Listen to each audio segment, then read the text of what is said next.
Muy buenas y bienvenidos un día más a La Crítica Lúdica, el canal donde analizo juegos de mesa de forma clara, directa, pero sobre todo honesta. Comenzamos este segundo vídeo de la serie dedicada a Harmonies y hoy nos toca sentarnos a la mesa para poner a prueba sus variantes en solitario. Para que sepáis cómo voy a estructurar el vídeo de hoy, el orden va a ser el siguiente. En primer lugar, nos vamos a centrar única y exclusivamente en la variante en solitario oficial y una vez analizada pasaremos a ver el contenido creado por la comunidad. Primero os enseñaré la campaña Fanmade y por último pondremos a prueba al automa llamado Steve.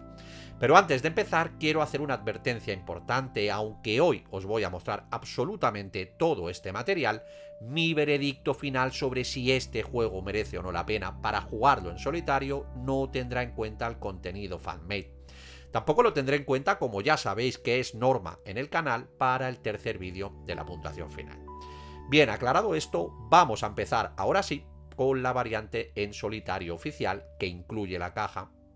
Para preparar la partida utilizaremos el reverso del tablero central dedicado en exclusiva a esta variante y en el mercado solo colocaremos 3 cartas de animal boca arriba en lugar de las 5 del modo multijugador. El desarrollo de la partida es en esencia idéntico al juego multijugador salvo por un par de detalles. En nuestro turno, como siempre, estamos obligados a coger una de las pilas de 3 fichas del tablero central para colocarlas en nuestro tablero personal. Sin embargo, aquí las 2 pilas restantes, las que no hemos elegido, se descartan fuera de la partida, pasándose a rellenar de nuevo los 3 espacios. Además, si en nuestro turno activo decidimos no coger ninguna carta de animal, podemos descartar una del despliegue y reemplazarla por la carta superior del mazo de robo. Esto evidentemente es una mecánica totalmente necesaria en solitario para poder refrescar el mercado y que la oferta de cartas no se sienta completamente estática. Por lo demás, como digo, el juego es exactamente igual.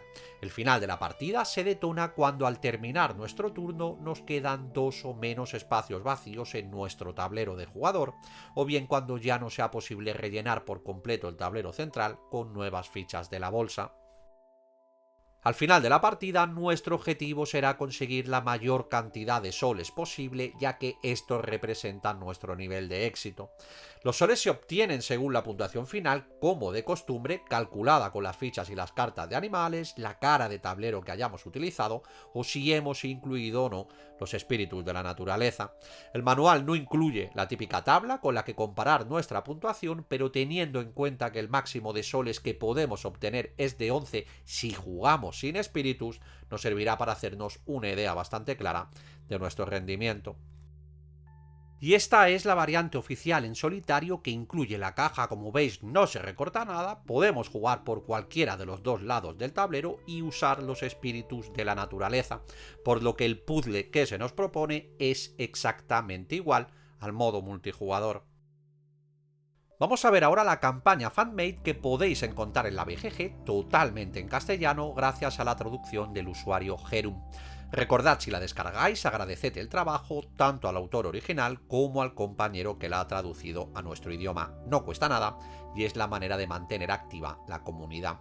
La campaña consta de 15 escenarios con 3 niveles de dificultad en función de la puntuación requerida: bronce, plata y oro. Como ya os adelanté en el vídeo de diseño y componentes, son escenarios con un desarrollo muy similar a los de It's a Wonderful World, y es que el propio autor de la campaña reconoce haberse inspirado abiertamente en ellos. Las reglas de preparación general son exactamente las mismas que en el modo solitario oficial, pero aquí cada escenario nos dirá con qué cartas de animales o de espíritus específicos debemos comenzar la partida en nuestra zona de juego. Y ojo, porque además de alcanzar la puntuación objetivo, debemos completar obligatoriamente estas cartas antes de que finalice la partida para poder optar a la victoria. Además, algunos escenarios nos obligarán a jugar por la cara A o la cara B de nuestro tablero personal y de hecho, la campaña está tan bien diseñada que si la completamos habremos utilizado absolutamente todas las cartas que trae el juego. Para ayudarnos a mitigar el azar contamos con una acción extra que podremos utilizar una vez por partida y es la acción de reciclar. Consiste en descartar las 9 fichas de colores del tablero central y sacar 9 totalmente nuevas de la bolsa. Como os digo, solo se puede hacer una vez por partida, pero es una ayuda para mover el mercado de fichas que se agradece enormemente cuando necesitas cumplir los objetivos estrictos de un escenario. En esencia, seguimos compitiendo contra nosotros mismos y contra nuestro propio marcador, pero con unas condiciones de victoria muy marcadas que deberemos superar sí o sí. Por último, tenemos al automa fanmate llamado Steve. Para poder jugar contra él deberéis imprimir estas 9 cartas que veis aquí, que en mi caso por cierto están un poquito mal cortadas por un problema de impresión y hay una que tiene un pequeño fallo de color, pero vaya, no afecta en absoluto a la partida, ni una cosa ni la otra. Además de las cartas, también tendréis que imprimir este pequeño tablero a doble cara que yo os recomiendo hacer en una cartulina un poquito firme para que aguante bien el paso del tiempo. Ahora bien, como veréis durante la explicación, en esta cartulina deberemos usar fichas o marcadores para ir llevando la cuenta de los puntos de Steve. Para esto podéis usar los propios cubos del juego, aunque es verdad que en función de la partida podéis ir algo justos, podéis usar marcadores de cualquier otro juego que tengáis por casa, plastificar la hoja y utilizar un rotulador borrable o incluso imprimir varias copias e ir apuntando directamente a boli. Simplemente tened en cuenta que deberéis utilizar algo que os sirva de marcador para llevar la puntuación. Bien, la preparación de la partida para enfrentarnos a Steve es idéntica a una preparación multijugador, por lo que deberemos utilizar el lado correspondiente del tablero central, rellenar los 5 huecos con 3 fichas de la bolsa en cada uno y barajar el mazo de animales desplegando 5 cartas boca arriba de la forma habitual. Nosotros recibiremos, como siempre, nuestro tablero personal, decidiendo si queremos jugar con la cara A o por la cara B de color azul, y cogeremos la hoja de ayuda por el lado correspondiente. En el caso de Steve, colocaremos a un lado su propio tablero por la misma cara que hayamos elegido para nosotros, es decir, que si jugamos con la cara B, él también jugará por esa misma cara de su tablero. A continuación cogeremos su mazo de cartas y apartaremos la carta que tiene la indicación de barajar las cartas del automa. Barajamos el resto, sacamos 2 al azar y las mezclamos con esa carta que habíamos apartado. Esas 3 cartas formarán el fondo de su mazo y sobre ellas colocaremos las restantes y ya tendríamos listo su mazo de acciones. Para terminar su despliegue cogeremos la carta superior del mazo de animales y la colocaremos boca arriba en la parte superior izquierda de su tablero de juego. Por último tomaremos 3 cubos naranjas y los colocaremos en los espacios correspondientes de la parte superior de su tablero. Con esto ya estaríamos completamente preparados para enfrentarnos a Steve. La partida se va a desarrollar de la forma habitual, siendo nosotros el jugador inicial.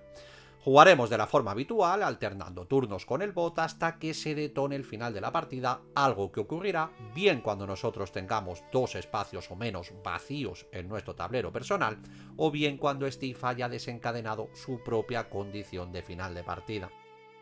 Bien, ¿y cómo juega su turno Steve? Pues muy sencillo. Lo primero que haremos será revelar la carta superior de su mazo de acciones y resolveremos su turno siguiendo unos pasos en orden estricto. Son muy fáciles de seguir y además tenéis un recordatorio en su propio tablero, pero yo os lo voy a enseñar con todo detalle.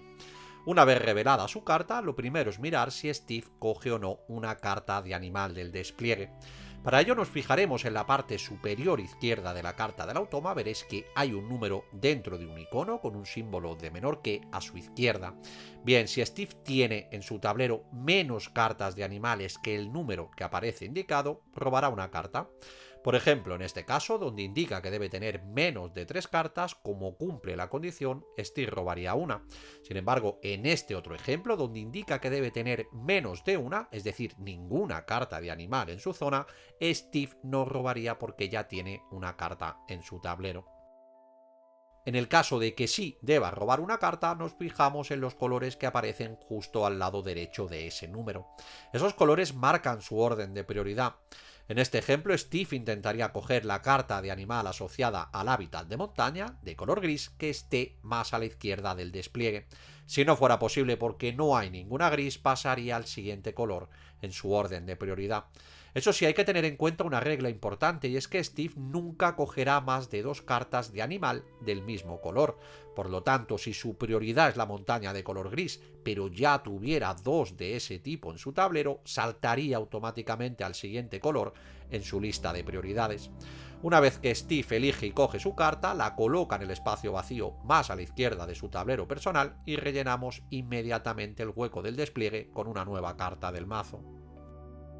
El siguiente paso de Steve será coger fichas del tablero central. Para ello nos fijamos en la casilla que está marcada de color azul en el diagrama de su carta de acción, cogemos esas fichas del tablero central, las dejamos a un lado de su zona de juego y rellenamos inmediatamente el hueco que ha quedado vacío en el mercado. A continuación iremos anotando los avances en su tablero en función del tipo de fichas que acaba de robar. El proceso es tan simple como fijarse en el color de las fichas e ir colocando un cubito en cada espacio vacío, comenzando desde la izquierda de cada marcador que coincida en color con la ficha robada. En este caso, en el que hemos robado una ficha azul, una amarilla y una gris, simplemente colocaremos un cubo en el primer espacio vacío, comenzando por la izquierda de cada uno de esos 3 marcadores. En este otro ejemplo, en el que hemos robado una marrón y 2 verdes, colocaremos la marrón en su primer espacio vacío y las 2 verdes en sus 2 primeros espacios disponibles, por lo que, como veis, no tienen por qué quedar correlativas. En el caso de que Steve tenga que marcar una casilla con un cubo, pero ese marcador ya esté completamente lleno, colocará el cubo en la casilla vacía más a la izquierda de la fila inferior de su tablero. La primera casilla de este marcador inferior es de color blanco, por lo que ahí no sucede nada, pero el resto, como veis, son de colores. Cuando colocamos un cubo en una casilla de color de la fila inferior, Steve marcará además con otro cubo la casilla vacía más a la izquierda del marcador de sección correspondiente de la forma habitual. Si ese marcador al que rebota el punto también estuviera lleno, se repetiría el proceso. Volvería a colocar un cubo en el marcador de la parte inferior y otro cubo más en el color que corresponda, y así sucesivamente. Si ya hubiera ocupado todos los espacios de este marcador inferior, simplemente lo ignoramos. Una vez completado este paso, Steve intentará colocar tantas fichas de su mano como pueda en las cartas de animales que tenga en la parte superior de su tablero. Cuando hablamos de fichas de su mano nos referimos tanto a las fichas que acabamos de robar para él en este turno como a las que pueda tener acumuladas en su reserva, que enseguida os explico cómo las almacena.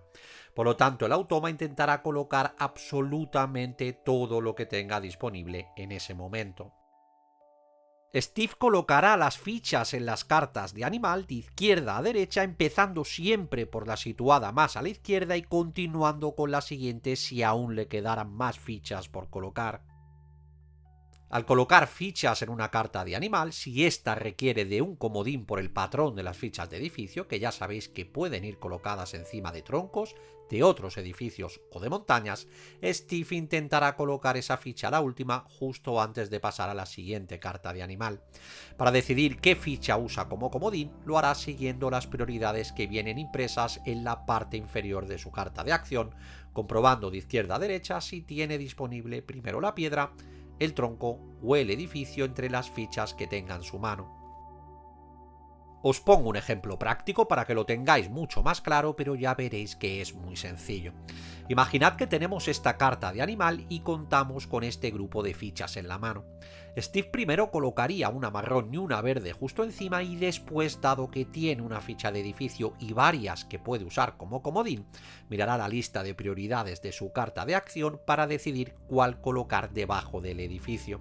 En este ejemplo concreto, la prioridad de la carta nos indica que prefiere la piedra, por lo que esa será la ficha que colocará debajo de la estructura. Una vez resuelto ese patrón, Steve intentará seguir colocando el resto de fichas que todavía le quedan en la mano en las demás cartas de animales de su fila de izquierda a derecha.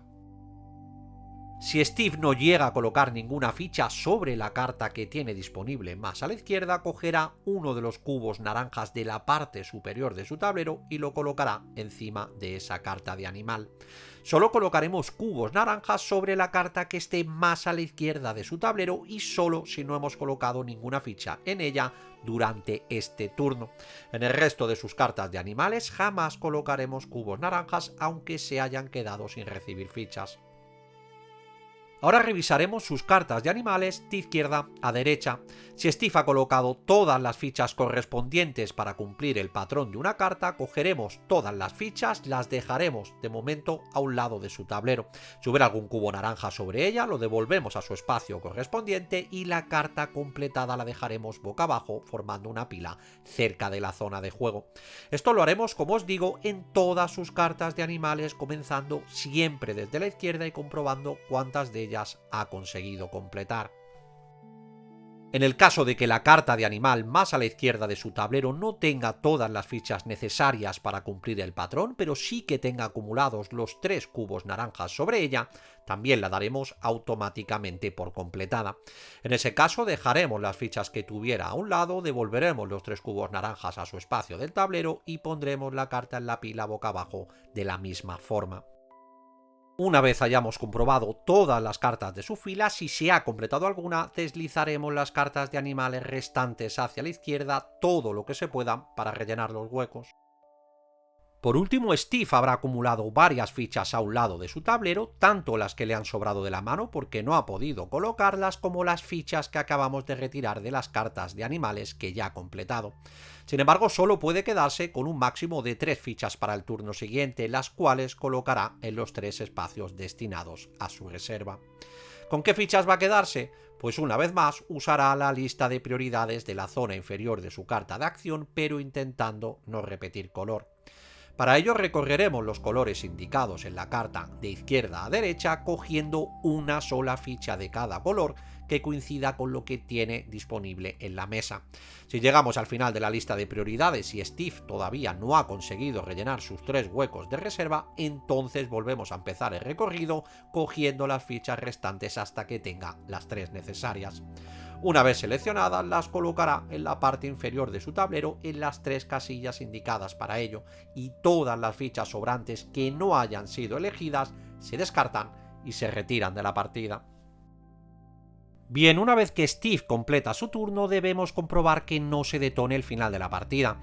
Si os fijáis, hay 3 cartas en su mazo que tienen un texto de fin de partida. Si en el turno de Steve hemos robado una de estas cartas, resolveremos su turno de la forma habitual, pero colocaremos un cubito en uno de los espacios de fin de partida de su tablero. En el caso de jugar por la cara A serán 4 espacios, si estamos jugando por la cara B serán 5. Cuando se hayan marcado todos estos espacios de fin de partida, comprobaremos si nosotros tenemos 4 o menos espacios vacíos en nuestro tablero personal. Si es así, la partida finalizará en esa misma ronda. En caso contrario, seguiremos jugando con normalidad, pero la partida terminará inmediatamente al final de la ronda en la que nos queden 4 o menos espacios vacíos en nuestro tablero personal.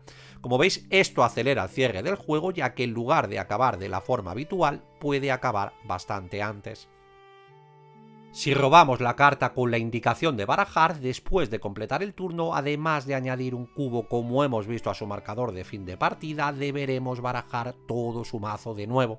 Eso sí, a diferencia de la preparación inicial, aquí las barajamos todas juntas sin la necesidad de separar ninguna carta. En el momento en que la partida finalice, ya sea porque nos quedan 2 o menos espacios vacíos o 4 o menos si Steve ha activado el fin de partida, pasaremos a la puntuación final.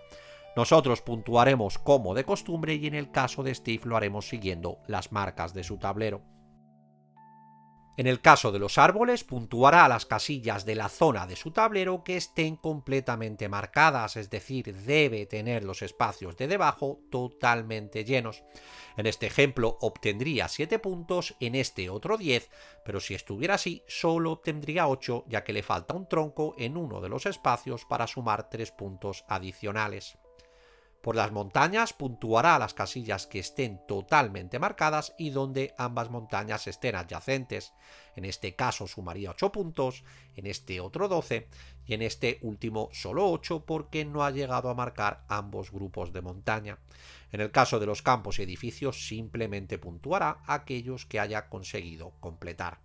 Por último, con el agua, si jugamos por el lado A, puntuará de la forma habitual en función de cuántas casillas haya marcado. Si jugamos por el lado B, puntuará si consigue completar las casillas marcadas de cada grupo. En cuanto a las cartas de animales, la puntuación variará en función de la dificultad elegida. En el nivel fácil, Steve puntuará por el tercer número mayor de cada carta de animal completada y en el caso de que la carta solo tenga dos números, puntuará por el segundo. En el nivel normal, puntuará por el segundo número mayor de cada carta completada y además puntuará también por las cartas de animal que no haya completado pero que tengan su tablero y tengan al menos una ficha encima, aunque en este caso solo se llevará el número más pequeño de la carta. Por último, en el nivel difícil es idéntico al modo normal, pero sumará 4 puntos extra por cada carta completada. Por último, si queréis jugar con las cartas de espíritu de la naturaleza, podéis incluirlas sin ningún problema. Steve no va a interactuar con ellas durante la partida, pero se sumará unos puntos extra de victoria al final en función de la dificultad.